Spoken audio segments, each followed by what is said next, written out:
সাম্প্রতিক ঘটনার পরিপ্রেক্ষিতে সব ধরনের কনসুলার সেবা ও ভিসা প্রদান সাময়িকভাবে স্থগিত করেছে ভারতের দিল্লিতে অবস্থিত বাংলাদেশ হাইকমিশন।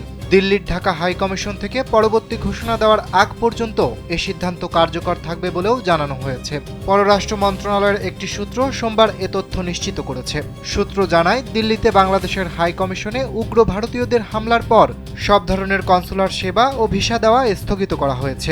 এর আগে শনিবার রাতে দিল্লিতে বাংলাদেশ হাইকমিশনের সামনে ২০ থেকে ২৫ জনের একটি দল বিক্ষোভ করে। তারা প্রায় ২০ মিনিট সেখানে অবস্থান করে বাংলাদেশের বিরুদ্ধে স্লোগান দেয়। এ সময় ভারতে নিযুক্ত বাংলাদেশের হাইকমিশনার এম রিয়াজ হামিদুল্লাহকে হুমকি দেওয়ার ঘটনাও ঘটে বলে জানা গেছে।